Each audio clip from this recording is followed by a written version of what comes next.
اگر بفهمید هر کدومتون در جهت استعداد و تواناییتون چه نیازی از دیگران رو میتونید برطرف بکنید، چه افزایش کیفیتی میتونید تو زندگی دیگران ایجاد بکنید، در جهت استعداد و توانایی خودشکوفاییتون در اسکیل بزرگ تعریف موفقیت به وجود میاد.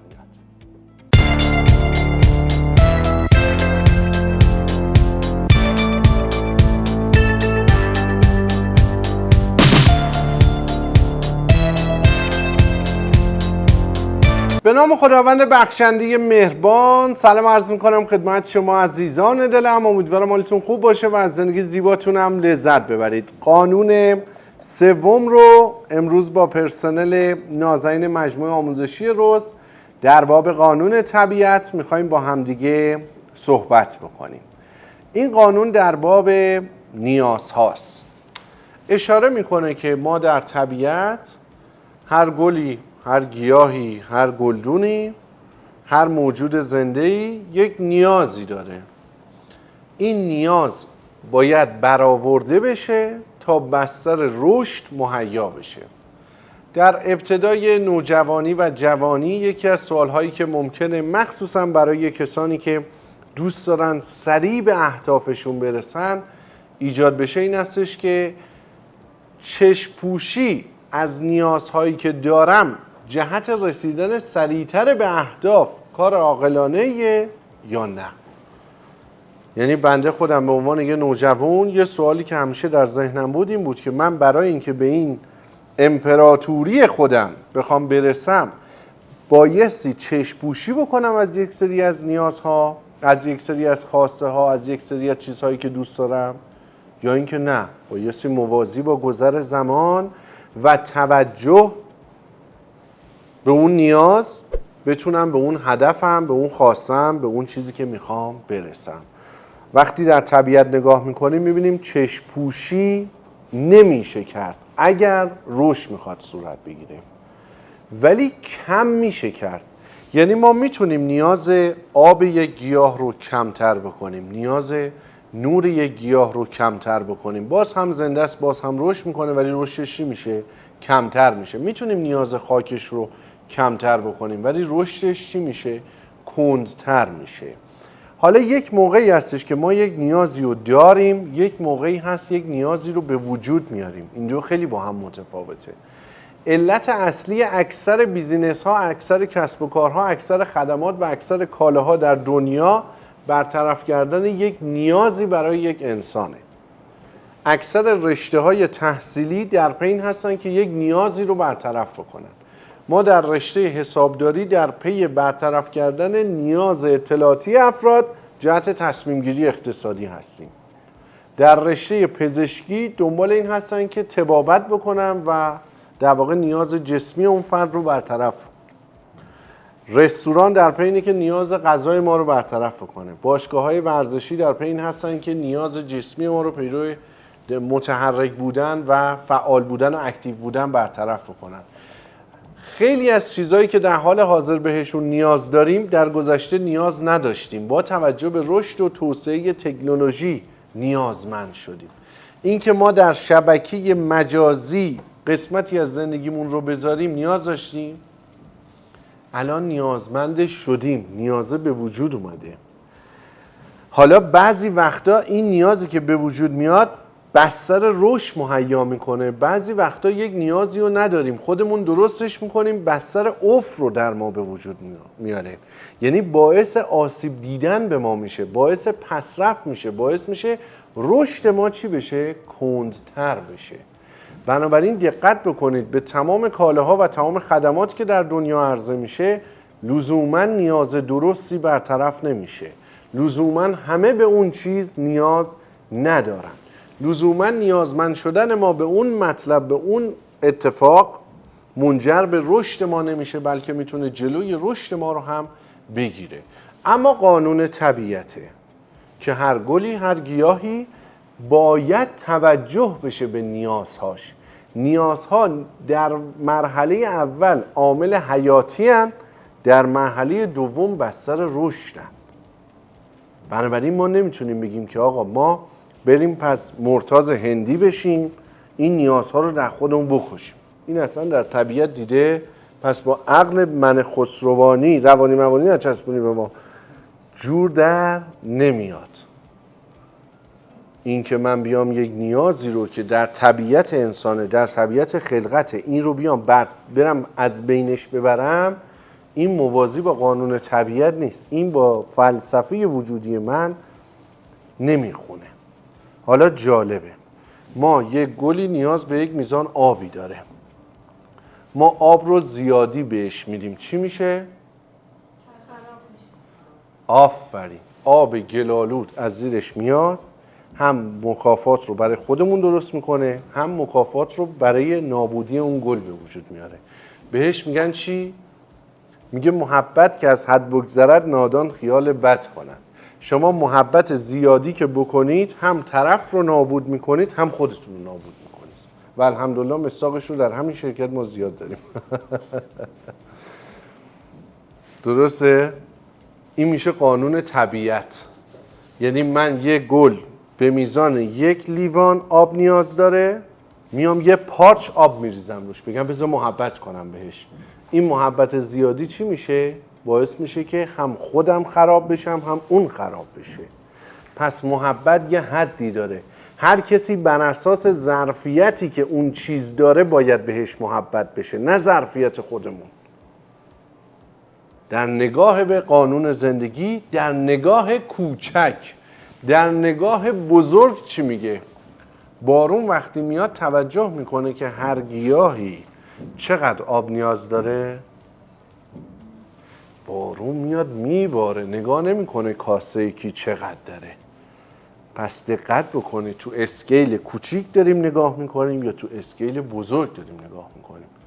پس من اگر یه رسالتی، یه وظیفه، یه خدمتی، یه کالایی بر حسب عشق، علاقه، استعداد، تواناییم میتونم خدمت رسانی بکنم، اون کالا رو عرضه بکنم، اون خدمات رو در سطح بسیار بالا، سطح کشوری و لشکری و جهانی، دیگه نباید توجه بکنم که این ظرفیتش رو داره نداره، خراب میشه درست میشه، آسیب میزنه آسیب نمیزنه. من میشم مثل بارون. اما توی مرحله زندگیم من فقط چند تا گل دارم، باید حواسم به اونها باشه. پس این که شما تو چه اسکیلی دارید خدمت رسانی میکنید، کالاتون رو عرضه میکنید، این قانون خیلی بحث بیزینسی و اقتصادی و مالی جذابی هم داره. تو اسکیل کوچیکه یا تو اسکیل بزرگه، رابطتون رابطه سطحیه یا رابطه یک عمر زندگیه، دوستیتون دوستی کوتاهیه یا دوستی یک عمر زندگیه، اینا خیلی با هم دیگه متفاوته. خیلی خیلی با هم دیگه متفاوته. اما نیاز خاک رو که ریشه درش حفظ بشه، از همه نیازها جدی‌تر ارزیابی میکنیم. ولی نیازی نیستش که به تنهایی عامل حیات باشه. هر کسی، هر انسانی بنا به شرایط و فیزیولوژیک و ژنتیک و ساختار و فرهنگ و تربیتش یک سری نیازها داره. از بین نیازهایی که داره، یک سریاش خیلی اساسی هن که اون خاک و ریشه و استوارش رو حفظ میکنن. ولی نیازهای دیگری هم مثل آب و نور و به اصطلاح ویتامینه و اینها هم نیاز داره تا بستر رشدش بهتر مهیا بشه یا حفظ حیات بشه. اون نیازهایی که ریشه شما رو حفظ میکنن خیلی مهمه. اون نیازهایی هم که مثل آب و نور و ویتامینه و اینجور چیزاست، اونا هم خیلی مهمه. ولی برای اینکه ما نیازها رو بشناسیم باید چیکار بکنیم؟ آفرین، باید خودمون رو بشناسیم. پس اگر من میخوام حیاتی باشه که درست باشه و بستر رشدم درست مهیا بشه و به نیازهام برسم، ابتدا باید خودشناسی بکنم.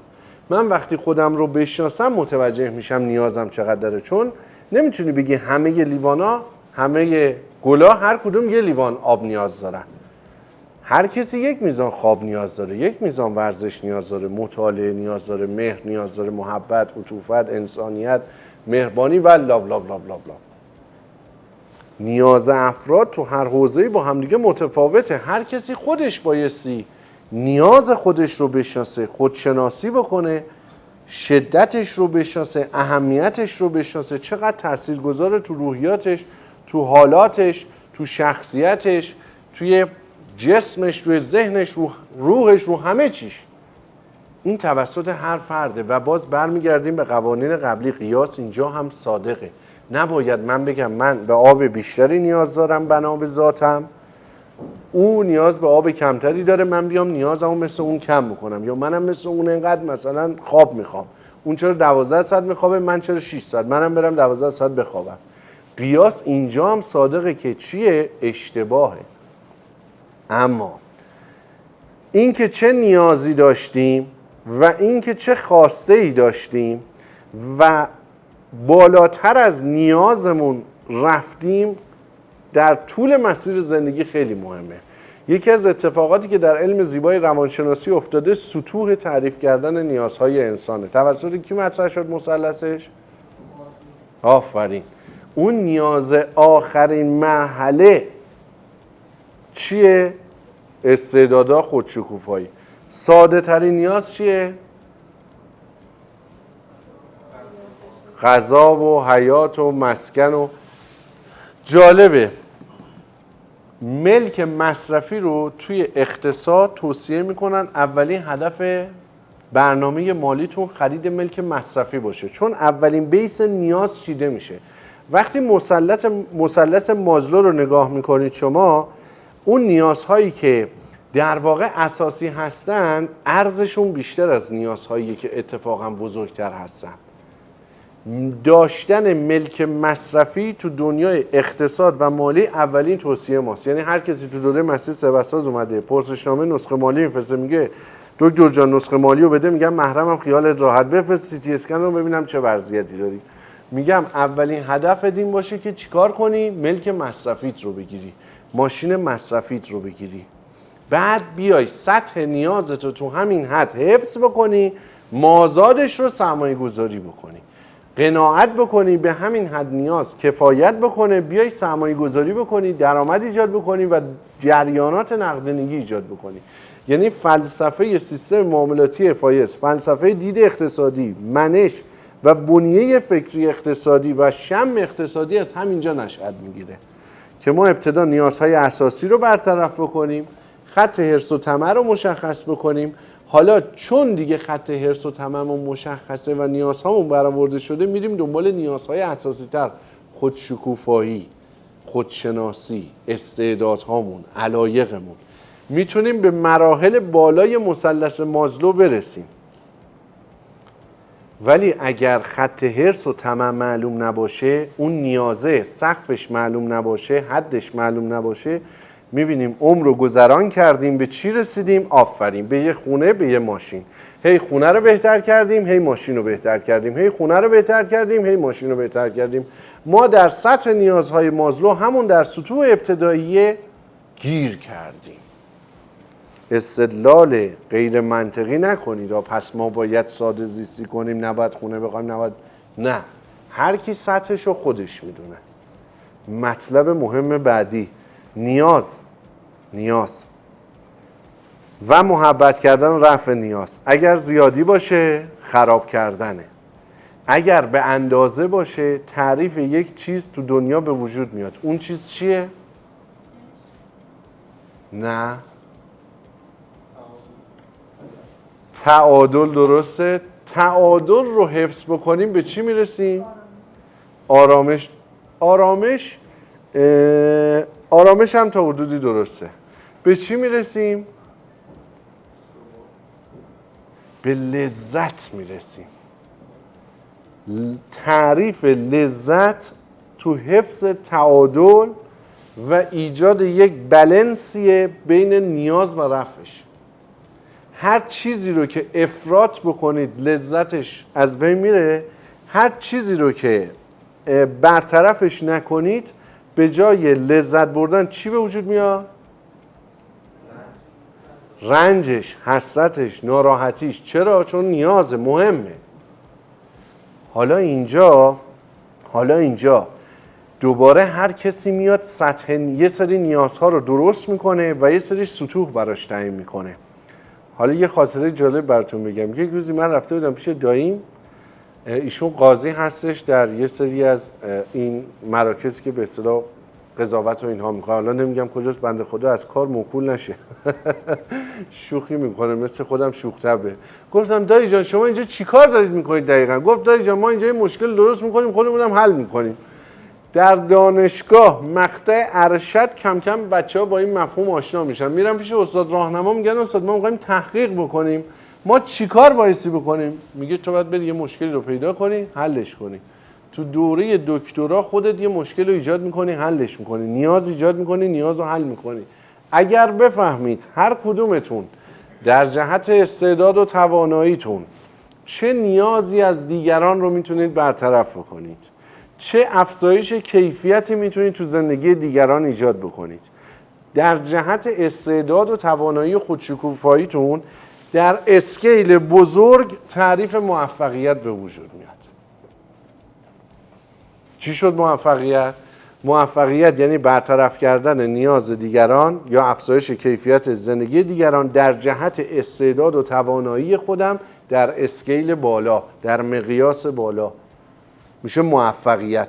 من میام نیاز ارتباطی افراد رو تشخیص میدم، جهت برطرف کردن نیاز ارتباطی افراد یک کالا براشون تولید میکنم، این کالا رو به صورت جهانی عرضه میکنم. این میشه چی؟ موفقیت. حالا این موفقیت رو شما شاید به ظاهر موفقیت مادی ببینید، ولی کسی که به این موفقیت در این سطح میرسه به انتهای مثلث مازلو رسیده، یعنی خودشکوفایی، استعدادها، پرورش خویش، به انتهای درجه خودشناسی رسیده. حالا یه چیز اون وسط بود، برگردم به اون. من در وجودم نیاز به مطالعه کتاب رو ایجاد میکنم. عزیزانی که دارن این ویدیو رو ملاحظه میکنن خیلی نیاز به این کتاب نداشته باشن، چون دیگه 3 تا بیشتر ازش نمونده. دیگه هم نمیخوایم چاپش کنیم. ایشالله ورژن جدیدش رو چاپ میکنیم. من در خودم نیاز مطالعه به کتاب رو ایجاد میکنم. حالا چقدر ایجاد بکنم قشنگه؟ باید تا حدی باشه که تعادل حفظ بشه تا تعریف لذت بردن از مطالعه کتاب حفظ بشه. این دوباره برای هر کی متفاوت. یکی هر روز 2 ساعت میخونه، این تعادل و لذت برقراره. یکی هفته‌ای 2 ساعت میخونه، تعادل لذت برقراره. یکی ماهی 2 ساعت میخونه، تعادل لذت برقراره.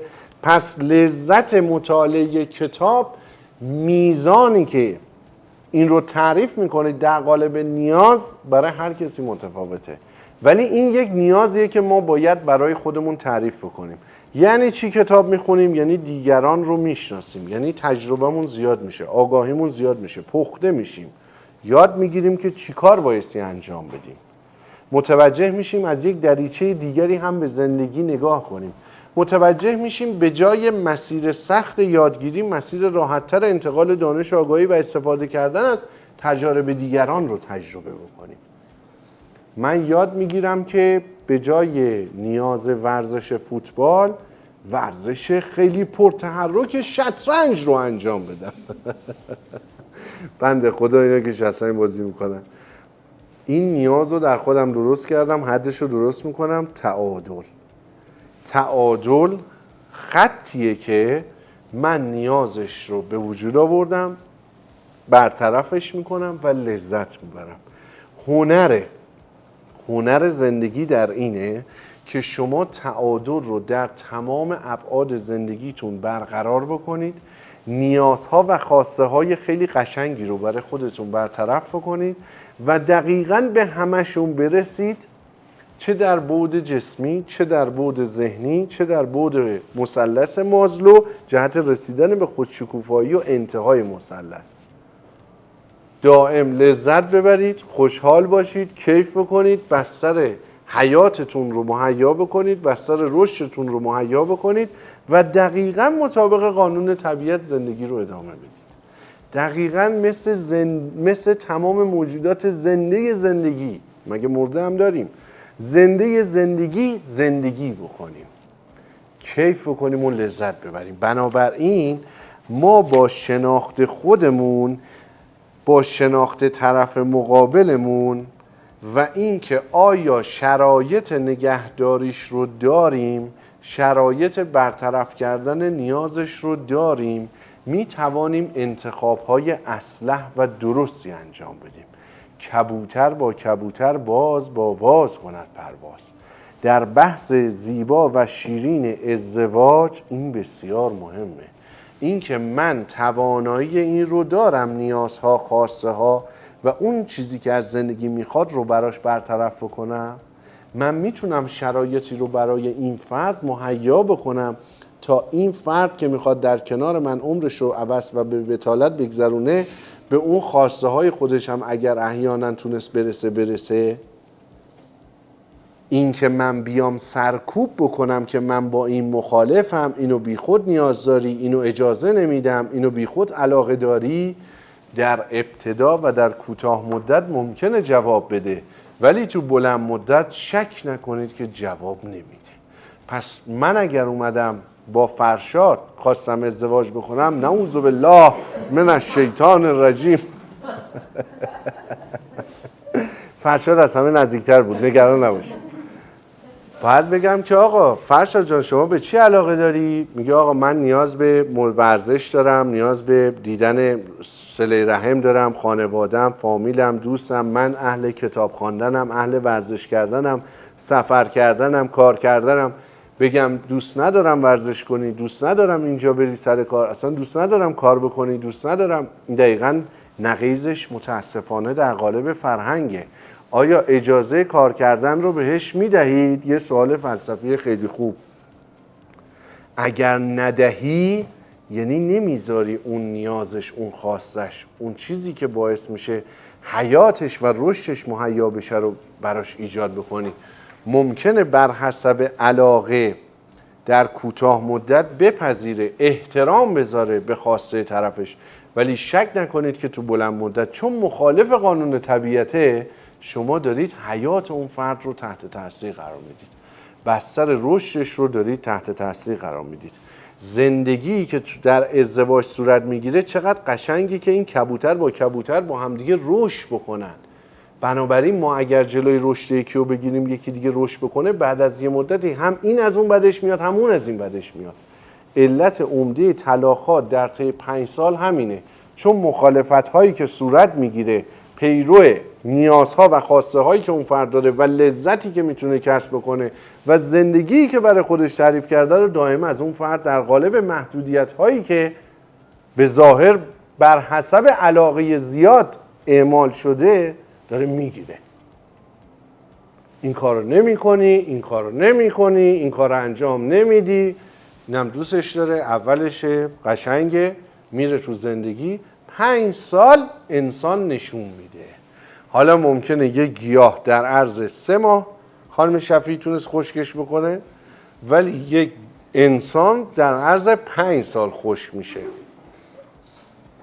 یه گیاه و شما بهش میگی آقا اجازه رشد نداری. میدونی ما چیکار کردیم؟ خدا ما رو ببخشه.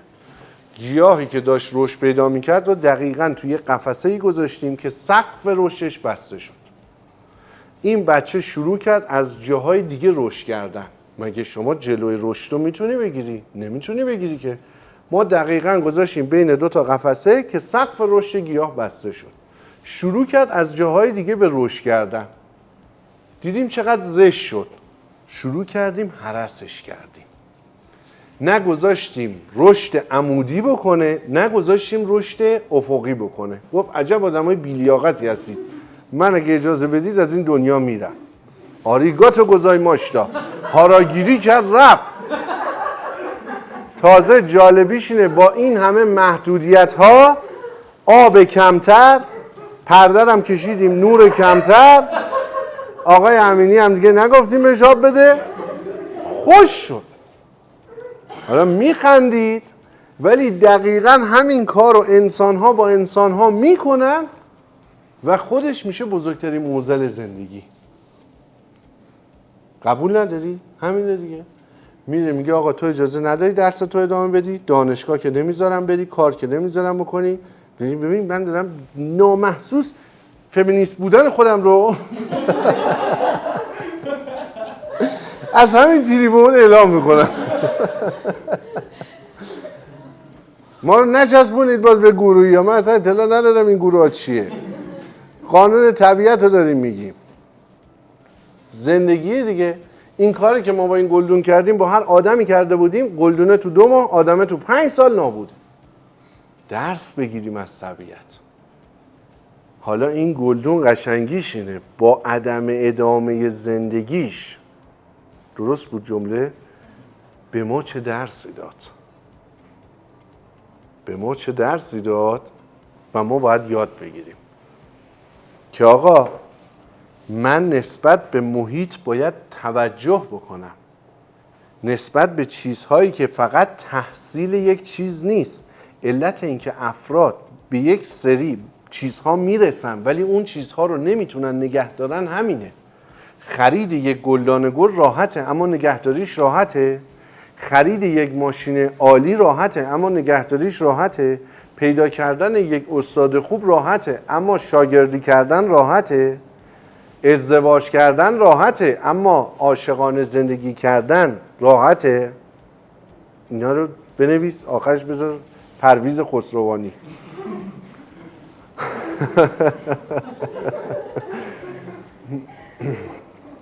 پرویز پرستویی بنده خدا، سهراب سپهری همین شکلی شعر میگفته مثل خدا رحمتش کنه. زندگی شستن یک بشقابه است. ساده نیست. به دست آوردن راحته، نگهداری سخته. برای همینه که افراد به یه سطحی میرسن بعد همون سطح از دست میدن، چون اصول زندگی رو رعایت نمیکنن، چون بی‌توجهی میکنن، فقط در پی تحصیلن. هی ماشین، این خونه، این لوازم، این موبایل، اصلا فقط تحصیل، فقط تحصیل. ما برای اینکه بتونیم این موبایل رو خوب نگه داریم باید بشناسیمش. کدوم ما وقتی موبایل میخریم راجع به نحوه نگهداری باتریش میریم مطالعه میکنیم، نحوه آپدیتاشو میریم مطالعه میکنیم، بدون شناخت نسبت به این وسیله زبون مرده میریم میگیریمش میاریم زندگی میکنیم. میگه ای بابا اپه این رفت. کدوم از ما نحوه نگهداری خودرو رو بلدیم به صورت کلی چه برسه به صورت خاص؟ یه چیزی که معروفه تو ماشینای آلمانی مخصوصا بی ام دبلیو دائم میگن ارور داره، هی میگن فالت داره، میگه بدون اروره. چرا فالت داره؟ چرا ارور داره؟ چون این خودرویی که داری میخری رو نمیری بشینی بخونی بابا این چشه، این چی کار بکنی ارور میده. خب نکن. نمیکنیم این کارو.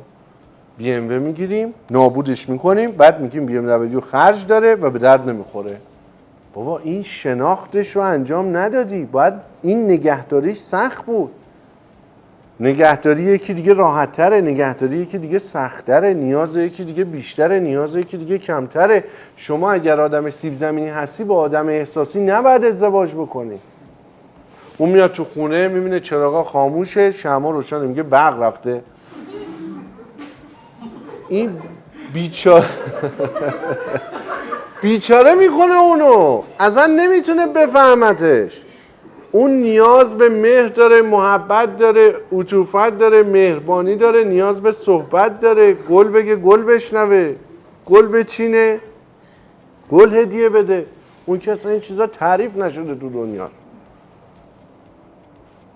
این نمیتونه پس ازدواج خوبی باشه. این فرد دوست داره این شکلی زندگی بکنه، خواستش اینه، نیازش اینه و زندگی رو اینگونه تعریف کرده تا به الان. ممکنه در آینده خودش بخواد تعریف مجددی نسبت به خواسته ها و زندگیش داشته باشه، ولی شما نمیتونی تعریف زندگی رو برای یک شخص دیگری انجام بدی. و چقدر قشنگه که نیازها مشترک باشه. برای همین میگن هرچی وجه اشتراک بیشتر زندگی کردن راحت‌تر. این که اینقدر متفاوت باشیم قشنگه ولی رسیدگی سخت‌تره. زندگی کردنش مشکل‌تره. باید خیلی شبیه همدیگه باشن تا اینکه بتونن با همدیگه راحت زندگی بکنن. بله این که من یه خواسته ای دارم اون فرد خواستش دقیقا متفاوت از منه جذابه، اما راحت میشه زندگی کرد؟ اصلا هم راحت نیست. پاسخگوی 856 سهیل بفرمایید. دکتر جان خیلی این صحبتایی که می‌کردید به نظرم توی کورس‌های روانشناسی باید آموزش شده بشه. من اینجا نشیده بودم، واقعیت اینو میگم. 200 تومن میشه. فکر می‌کنم تو جلسات مشاوره‌های ازدواج اگر اینو بگن خیلی از مسائل واقعا حل میشه. حداقل واسه من تو ذهنم خیلی چیزا حل شد و یه چیزی که به ذهنم رسید این که هی میگن قدیمی‌ها چقدر راحت‌تر زندگی می‌کردن. آفرین. شاید دلیلش این بوده که اونا بیشتر با طبیعت آشنا بودن و این قوانین رو میدونستن. آفرین. خیلی راحت‌تر می‌گرفتن زندگی رو، خیلی اجازه رشد به همدیگه شاید میدادن. حالا یه سری اون نمیدونم مرد سالاریه که تو جامعه بوده رو اگر فاکتور بگیریم، ولی ازدواجایی که موفق بوده و خیلی ادامه دار شده به نظرم همین بوده که این قوانین رو خیلی میشناختن. یعنی اینکه زن یک سری خواسته ها داره، یک سری نیازها داره به عنوان زنیتش و مرد هم همینطور و به اینا احترام گذاشته می‌شده. الان فکر می‌کنم یه سری مرزها حتی از بین رفته دقیقاً. و باعث شده که این قوانین به هم بخوره و به قول شما نهایتاً 5 سال شاید بتونن همدیگه رو تحمل کنن. دقیقاً. و ما از زمانی که عصر کشاورزی اتفاق افتاد انسان نسبت به طبیعت خیلی حساس شد و شناختش رو نسبت به طبیعت بالا برد، ولی سکون رو ایجاد کرد. یعنی ما تو طبیعت سکون رو نمی‌بینیم و انسان قبل از عصر کشاورزی دائما در جریان و در حرکت بوده. این ساکن شدن و کشاورزی کردن خیلی مشکلات گردن و ستون فقرات و پا و اینا علت این که اکثرا کج و کوله هستیم به خاطر اون نسله. ولی طبیعت رو خوب درک کرد و زندگی راحت‌تر کردن. قدیمی‌ها فرمایش سهیل دقیقاً درسته، چون تو طبیعت بودن، چون با طبیعت درگیر بودن، نگاه میکرد میدید از همه این دونایی که کاشته همش به نتیجه نرسیده. نگاه میکرد در مسیر رشد یک درخت که تمام نیازهاش درست اصولی رسیدگی شده، باز هم برگ زردی دیده میشه، باز هم افتان و خیزانی صورت میگیره، باز هم 4 تا میوهش میفته، 4 تا میوهش رو میان میخورن، بازم همه شکوفه‌هاش گل نمیشه. پس این طبیعیه که یک انسان در طول دوران زندگیش حتی با توجه به تمام نیازها و لذتاش باز هم یه روز باشه که حالش خوب نباشه. این طبیعیه. این که من حالم خوب نیست اتفاقا قشنگه. این نشون میده قدر روزی که حالم خوبه رو بدونم. این که تابستون گرمه قشنگه، نشون میده قدر زمستون رو بدونم. پس این که درخت یا اون گیاه یا اون گل وقتی داره رشد پیدا میکنه 4 تا برگش زرد میشه میریزه، نشون میده من باید قدر اون 4 تا برگی که سبزه و داره رشد میکنه رو بدونم.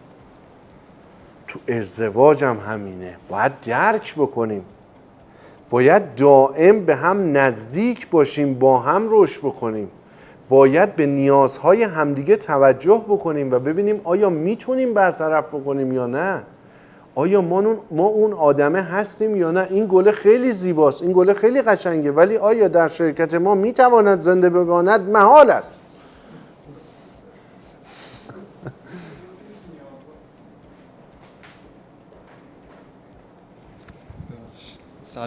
سلام.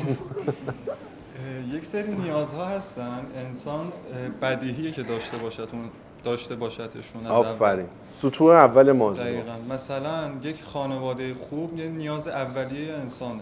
بله. که مثلا غذای کافی برای خوردن از نیازهای اولیه انسانه که بتونه رشد کنه. یه سریا برای این یعنی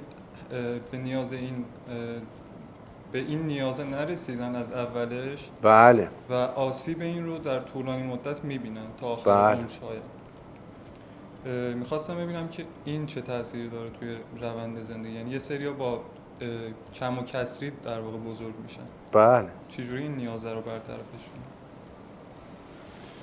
یعنی چجوری بیان این نیاز رو در خودشون برطرف بکنن، یا اینکه با این کم و کسری چه شکلی ادامه زندگی بدن؟ برای یا هر کسی متفاوته. مثلا یه سری هستن که توی ناز نعمت بزرگ میشن، یه سری این کم و کسری رو دارن. خب این باید چجوری برطرف بشه؟ هیچ. هر کسی بایستی نیازهاشو بشناسه برطرف بکنه. برطرف شد مشکل. باید برطرف شود.